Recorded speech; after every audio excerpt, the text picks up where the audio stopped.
Hello dear students, start करते हैं FST 15 का जो सोल्यूशन है। देखिए पहला क्वेश्चन है relation between wavelength of photon and electron of same energy is. ये क्वेश्चन मैक्सिमम लोग गलत करके आए, थोड़ा देखिए ध्यान से।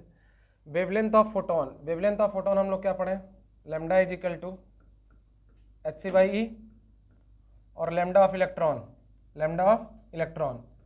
h/√2me।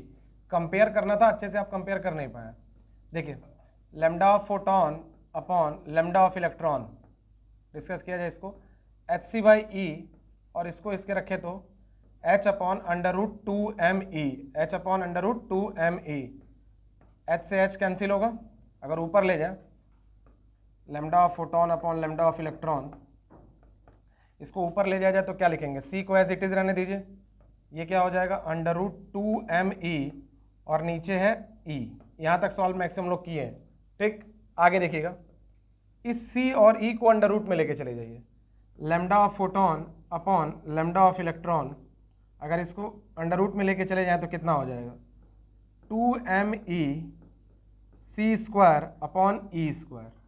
ठीक है, देखो एक ई से ई की कट जा रहा है, एक ई से एक ही कट जा रहा है, लेकिन ध्यान दो ना E इक्वल टू MC² भी तो होता है, E इक्वल टू MC², तो एक ई से ये भी कट गया, तो lambda of photon is √2 times of lambda of electron. Lambda of photon is √2 times of lambda of electron, इसलिए फोटोन की वैल्यू ज्यादा होगी इलेक्ट्रॉन से। सो ऑप्शन नंबर 1, ठीक है। अगला क्वेश्चन देखिए क्या दिया है, to coherent light become intensities, I1 की वैल्यू I दे दिया है, I1 की वैल्यू कितना दिया I, और I2 की वैल्यू कितनी दी है 4I, I2 की वैल्यू कितनी दी है 4I, ठीक। Are superimpose maximum and minimum intensity, तो ये तो इजी क्वेश्चन था।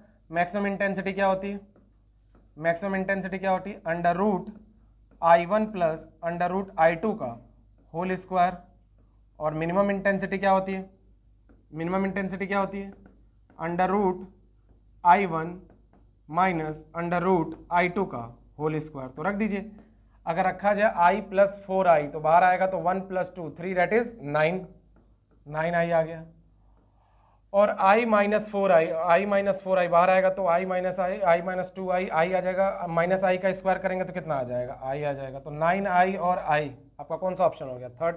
यहीं से A मैक्स और A मिनिमम भी पूछ सकता है, तो A मैक्स का फॉर्मूला हम लोग क्या पढ़े, A मैक्स का A प्लस A2 और A मिनिमम का क्या हो गया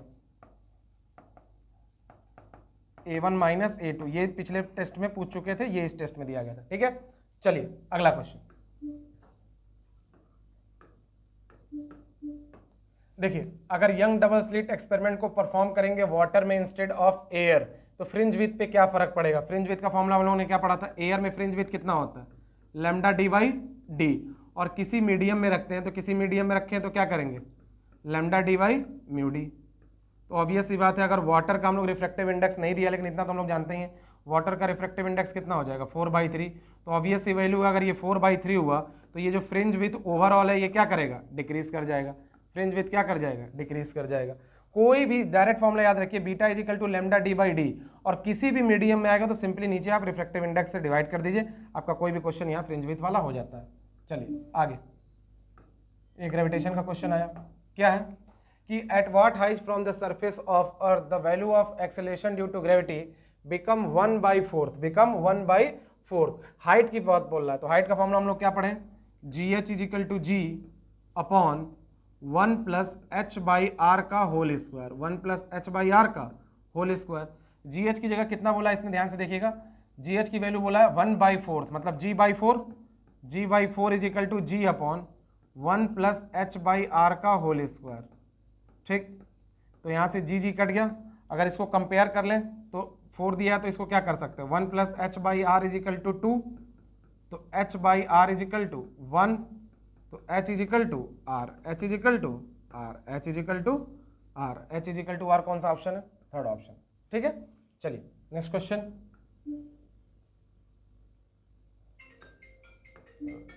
नेक्स्ट क्वेश्चन देखिएगा, the excess pressure inside a spherical drop of water is 5 times that of another water. ये अच्छा क्वेश्चन है। एक्सेस प्रेशर जो इनसाइड है, एक्सेस प्रेशर जो होता है, एक्सेस प्रेशर इनसाइड इस कितने टाइम्स 5 टाइम्स ऑफ सेकंड का, तो ये हम लोग कितना पढ़े excess pressure 2T/R1 is equal to 5 2T/R2। ठीक बेटा जी, 2T कट गया, तो R2/R1 का रेशियो कितना आ गया, R2/R1 का रेशियो कितना आ गया 5, R2/R1 का रेशियो कितना आ गया 5। अब हमसे R2/R1 तो पूछा नहीं है, मास के रिस्पेक्ट में पूछा, तो density is equal to what, mass by volume. तो मास क्या होगा, डेंसिटी इनटू वॉल्यूम। तो मास अगर डेंसिटी तो सेम रहेगी, वॉल्यूम स्फेरिकल है तो कितना हो जाएगा 4/3πr³।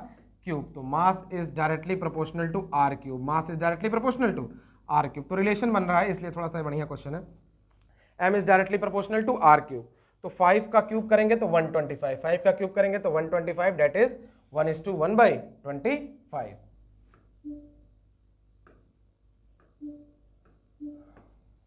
देखिए मास ऑफ जुपिटर आपको इतना दिया, मास ऑफ सन इतना दिया, डिस्टेंस इनके बीच इतना दिया, वेलोसिटी ऑफ द जुपिटर। तो आपको या तो एक तरीका ये है कि आप F is equal to G m1m2/r² करिए, उसके बाद इसको बैलेंस करिए सेंट्रीपिटल फोर्स से। एक तो तरीका वो है, डायरेक्ट आपको क्लास में सिखाया कि ऐसे क्वेश्चन को करने के लिए डायरेक्ट Gm/r लगाइए, डायरेक्ट Gm/r लगाइए, इतना लंबा प्रोसेस यूज नहीं करेंगे क्योंकि मास तो कट ही जाएगा। ठीक, तो √Gm/r। बस अब ये क्वेश्चन है कि ऐसे क्वेश्चन पेपर में आए तो एकदम लास्ट में करिए, एकदम लास्ट में करिए। देखिए 1.3, 1.5, 1.2, 1.6 इतने आसपास नहीं आएंगे पेपर में, लेकिन ठीक है। देखिए v is equal to √Gm/r, तो g की वैल्यू कितनी हो गई 6.67 × 10⁻11। और मास तो जुपिटर वाला तो कट गया, तो इसकी वैल्यू कितनी है 1.99, 1.99 लगभग 2 ले लेंगे तो कितना हो जाएगा 2 × 10⁻30। और डिस्टेंस कितना दिया है 7.8 × 10⁻11। तो इसको सॉल्व किया गया, तो एग्जैक्ट आंसर तो इसका ला पाना थोड़ा सा मुश्किल है। ऑप्शन दूर दूर रहता तो हो जाता, तो आंसर कौन सा आ रहा था 1.3 × 10⁻5। देखिए एक वोल्ट मीटर है जिसका रेजिस्टेंस G ओम है और रेंज V है। ठीक, वोल्ट मीटर कन्वर्जन हम लोग पढ़े हैं, तो एक वोल्ट मीटर है जिसका G है। ठीक, और conversion of ammeter into voltmeter में क्या करते हैं, लो रेजिस्टेंस इन सीरीज। ठीक है, sorry high resistance in series, और एमीटर वाले में क्या करते थे लो रेजिस्टेंस इन पैरेलल। तो यहाँ तो डायरेक्ट क्वेश्चन दिया है, एक वोल्ट मीटर है जिसका रेजिस्टेंस G दिया है, एनर्जी V वोल्ट है, the resistance use in series convert into volt meter. तो ये R की वैल्यू पूछ रहा है। तो ठीक, तो हम लोग फॉर्मूला क्या पढ़े थे, फॉर्मूला ही पढ़ सकते हैं और डायरेक्ट हम लोग लिख सकते हैं V is equal to IR, V is equal to IR, क्योंकि पैरेलल में है तो पैरेलल सॉरी सीरीज में है तो करंट तो सेम रहेगा। तो V की वैल्यू इसने क्या दिया है NV, IG गैल्वेनोमीटर का रेजिस्टेंस, और G प्लस R। हमसे R पूछ रहा है, लेकिन कहीं भी हम लोग को करंट की वैल्यू नहीं दी है, तो करंट को चेंज करना पड़ेगा। तो NV गैल्वेनोमीटर का करंट दिया है तो इसका वोल्ट मीटर भी रखना पड़ेगा। क्या रखें, IG की वैल्यू क्या रखेंगे, IG की वैल्यू V/G, क्योंकि गैल्वेनोमीटर का रेजिस्टेंस G दिया है, तो G प्लस R। तो यहाँ से ध्यान दीजिए, तो V से V कट गया, तो NG is equal to G plus R, तो G इधर आएगा, तो n-1 × G। बहुत अच्छा क्वेश्चन है, n-1 × G, अच्छा क्वेश्चन है, ऐसे क्वेश्चन आ सकते हैं। चलिए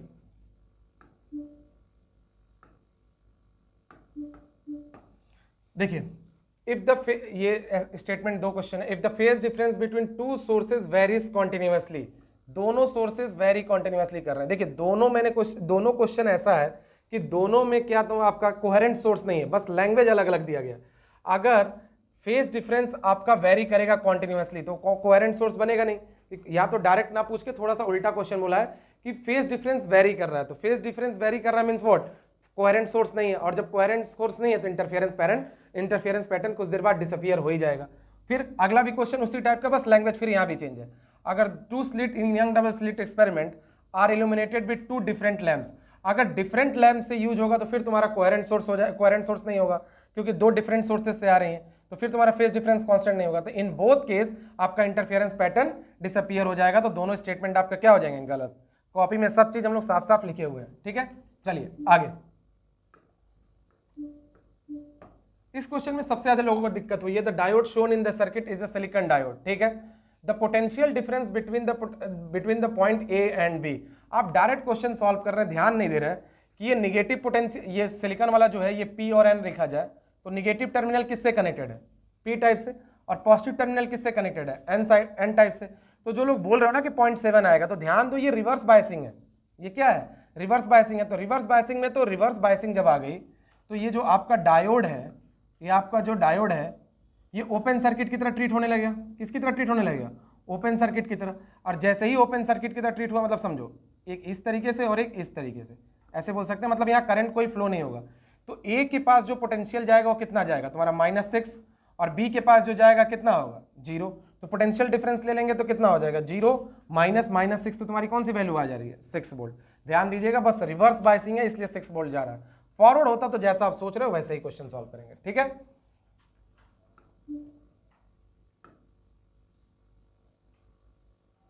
देखिएगा अगला क्वेश्चन। अब ये देख के डरना नहीं है कि कैसे इसको सॉल्व करना है, कि बहुत बड़ा रेजिस्टेंस का क्वेश्चन आएगा। फिर पोटेंशियल मेथड ध्यान दीजिए। देखिए इस क्वेश्चन को कैसे करेंगे, देखिएगा ध्यान से। अगर ये बी पोटेंशियल हमको बोला इक्विवेलेंट रेजिस्टेंस निकालो, देखो बताएं आपको कि जब तक प्लेन वायर है, एज लॉन्ग एज जब तक कोई वायर है उसमें एलसीआर ना दिया हो, चाहे इंडक्टर कैपेसिटर रेजिस्टेंस, तब तक वो उसका पोटेंशियल क्या होता है? सेम। तो देखो यहाँ भी पोटेंशियल बी रहेगा, यहाँ भी पोटेंशियल बी रहेगा, और यहाँ भी पोटेंशियल बी रहेगा। यहाँ पोटेंशियल ए है, यहाँ पोटेंशियल ए है, यहाँ पोटेंशियल ए है। तो सिंपली देख लो ए और बी के बीच में कितने रेजिस्टेंस आ गए? 1 2 3 4 5। तो सिंपल 5 रेजिस्टेंस है ए और बी के बीच में। ए और बी के बीच में 5 रेजिस्टेंस है, पैरेलल है। तो कैसे सॉल्व करेंगे इसको? 5 रेजिस्टेंस है parallel. R equivalent is equal to R by N, या 1/r करके लिखिए। आर इक्विवेलेंट की वैल्यू हम लोग क्या लिखते हैं? R by N that is 2/5। 2/5 बोले तो 0.4। अच्छा क्वेश्चन है, बस पोटेंशियल मेथड ध्यान देना था। ठीक है, चलिए अब यहाँ 5 बना लीजिए। अगला क्वेश्चन कि एक ionization energy of a hydrogen atom is इतना, the energy in the photon release in the electron jump from the first excited state. ठीक है, आयनाइजेशन एनर्जी मतलब दो एनर्जी लेवल के बीच का डिफरेंस लेते हैं। ठीक है, तो टोटल एनर्जी तुम्हारा ग्राउंड स्टेट पे अगर दिया है, तुम्हारा आयनाइजेशन है तो पॉजिटिव वैल्यू 13.6 इलेक्ट्रॉन वोल्ट, और इसी को n = 2 ले लेंगे तो कितना हो जाएगा? 3.4 इलेक्ट्रॉन वोल्ट। अगर दोनों का डिफरेंस ले लिया जाए तो कितनी वैल्यू आ जाएगी? 10.2 इलेक्ट्रॉन वोल्ट।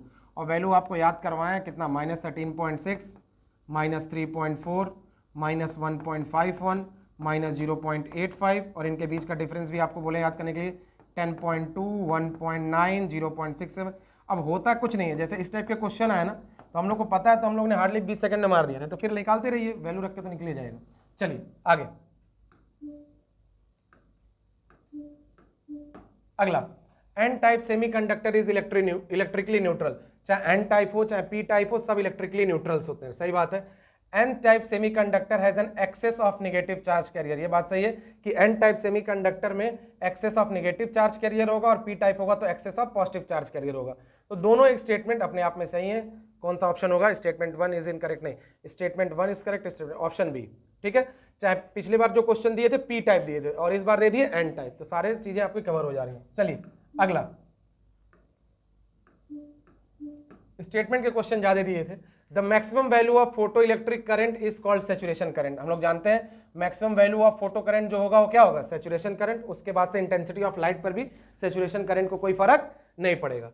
अगर frequency of the incident radiation and potential को फिक्स कर दिया जाए, फोटो करंट डिक्रीज हो जाएगा इंटेंसिटी से? नहीं, इंटेंसिटी ऑफ लाइट से तो फोटो करंट बढ़ेगा, तो ये चीज तो गलत हो गई। चला जाए अगला देखा जाए। For a given frequency of incident radiation stopping potential is independent of the intensity of light. एकदम सही बात बोल रहा है। स्टॉपिंग पोटेंशियल हो गया, काइनेटिक एनर्जी मैक्सिमम हो गया, they depend only on frequency not on intensity of light. Intensity of light पे सिर्फ फोटो करंट को फर्क पड़ेगा, वो भी ऊपर दे दिया कि फोटो करंट डिक्रीज होगा, नहीं फोटो करंट इंक्रीज होगा। तो ए एंड सी सही है। ए और सी वाला ऑप्शन कौन सा अपना? सेकंड। ठीक है, चलिए अगला क्वेश्चन। इस क्वेश्चन को भी पोटेंशियल मेथड से करेंगे कि अगर ये ए है तो ए आगे नहीं जाएगा। यहाँ पे अगर एक कोई एक्स पोटेंशियल मान लें तो आके यहाँ पर भी तुम्हारा कितना हो गया? X potential. तो ए और एक्स के बीच में कितना है? ए और एक्स के बीच में कितने पोटेंशियल हो गए? एक। और आपका ये बी है, सॉरी यहाँ पे ध्यान देना पड़ेगा। देखो ये बी है, ये बी है, तो यहां तक गया तुम्हारा बी। ठीक, ये तुम्हारा ए है, तो यहां तक तुम्हारा गया ए। ठीक है, तो ए और बी के बीच में कितने कैपेसिटर हो गए? 1 2 3। ए और बी के बीच में कितने कैपेसिटर हो गए? 3। और पैरेलल में है, तो यहां याद रखिएगा सी इक्विवेलेंट पैरेलल में क्या होता है? C1 plus C2 plus C3 parallel से, देखो सीरीज पैरेलल पे बहुत ध्यान दो, रेजिस्टेंस में भी चेंज होगा, उसके बाद फिर कैपेसिटर में भी चेंज होगा, फिर तुम्हारा स्प्रिंग में चेंज होगा, फिर पावर में चेंज होगा, हर वेराइटी के क्वेश्चन दिए जा रहे हैं। C equivalent is equal to C1 plus C2 plus C3 4 4 4 12। बस पोटेंशियल मेथड आना चाहिए, बाकी सर्किट कितना भी कंप्लीटेड होता है हम लोग कर लेते हैं इसको, ठीक है। अगला कौन सा क्वेश्चन है, जंक्शन मेथड। बोल रहा है कि the temperature of the junction बताइए, टेम्परेचर ऑफ द जंक्शन बताइए, ठीक।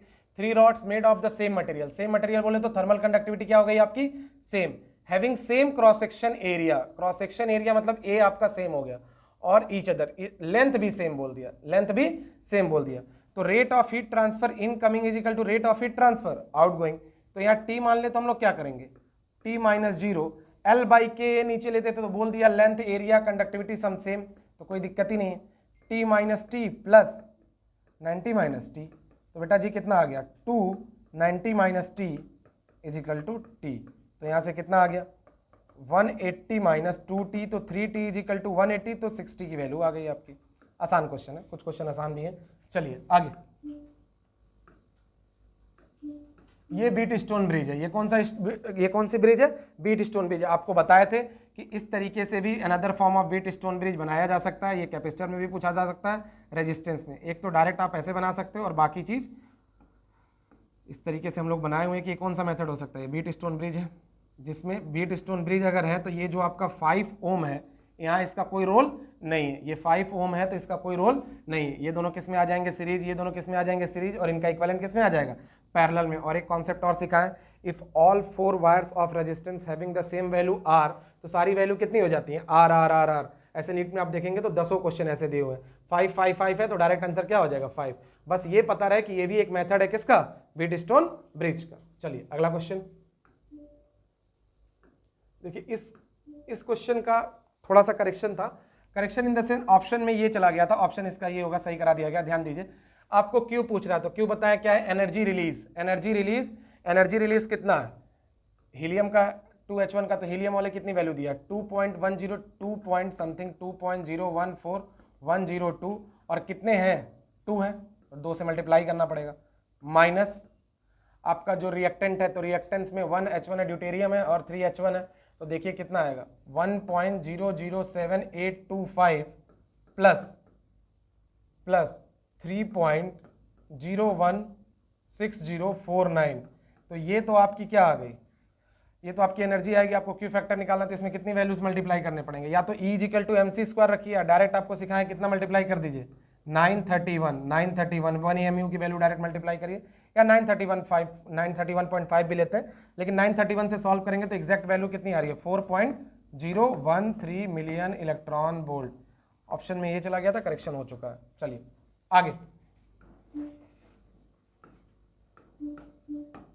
देखिए क्या पूछ रहा है, the conductor 1 at capacity C और दूसरा कितना है C/2 पे, वर्क डन बताइए। तो वर्क डन क्या होता है, वर्क डन बोले या चेंज इन पोटेंशियल एनर्जी, हम लोग कैपेसिटर में क्या पूछे, half C equivalent V², half C equivalent V², C plus C/2, ये दोनों पैरेलल में है, ये दोनों पैरेलल में है, तो पैरेलल में आप डायरेक्ट ऐड करिए, तो C plus C/2 into V², तो C प्लस C/2 कितना आ गया 3C/2, ऑलरेडी 2 है तो कितना आ गया 3/4 CV², ठीक है 3/4 CV²।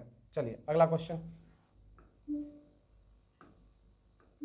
ये भी अच्छा क्वेश्चन है कि एक इलेक्ट्रिक फील्ड है 20 सेंटीमीटर सेंटर से यूनिफॉर्मली चार्ज स्फीयर है जिसका रेडियस 10 सेंटीमीटर इज E। तो ध्यान दीजिएगा, एक सॉलिड स्फीयर है जिसका रेडियस आपको पता है 10 सेंटीमीटर, जिसका रेडियस कितना पता है 10 सेंटीमीटर, और फील्ड जो 20 सेंटीमीटर पे दिया है, फील्ड कितने पे दिया है 20 सेंटीमीटर, तो E की वैल्यू कितनी हो जाएगी KQ/R², KQ/R², डेट इज 20 का स्क्वायर, ठीक।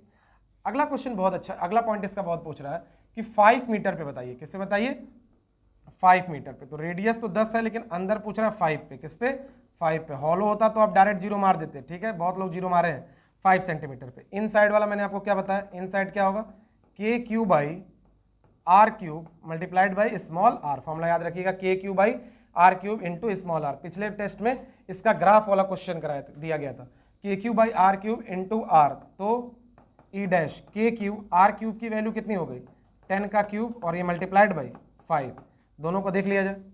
ई अपॉन ई डैश, ई अपॉन ई डैश कितना आ गया, के क्यू बाई 20 का क्यू, 20 इंटू 20, ठीक है चलो डायरेक्ट सॉल्व कर नहीं कर रहे हैं, के क्यूब और ये कितना आ गया 5 मल्टीप्लाइड बाई 10 इंटू 10 इंटू 10, ठीक है।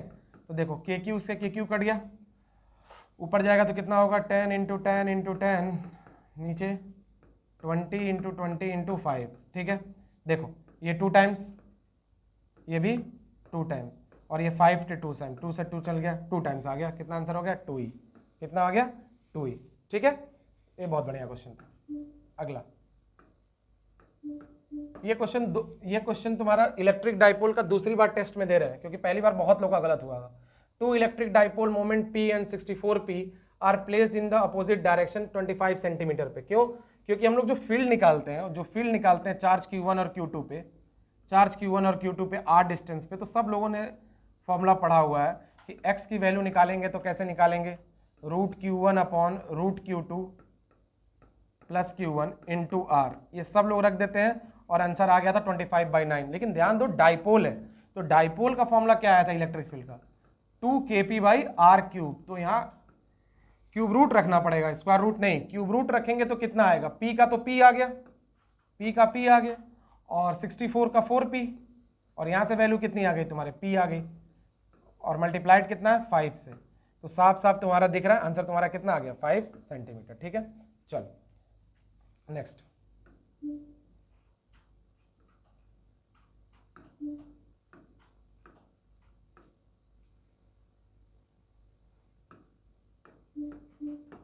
क्या है, अगर टेम्परेचर को इंक्रीज करेंगे तो क्या होगा, कई बार पढ़ चुके कि अगर टेम्परेचर इंक्रीज करेगा तो रेजिस्टेंस या रेजिस्टिविटी मेटल्स की बढ़ेगी और कंडक्टिविटी घटेगी।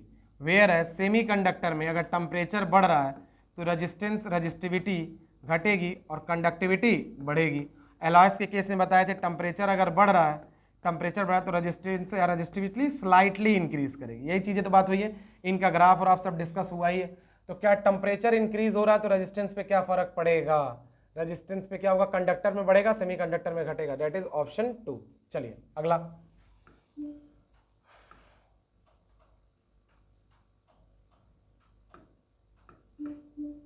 देखिएगा क्या पूछ रहा है, ईएमएफ की वैल्यू बताइए, Vrms। पिछली बार पीक पूछ लिए थे, इस बार आरएमएस, सेम क्वेश्चन है।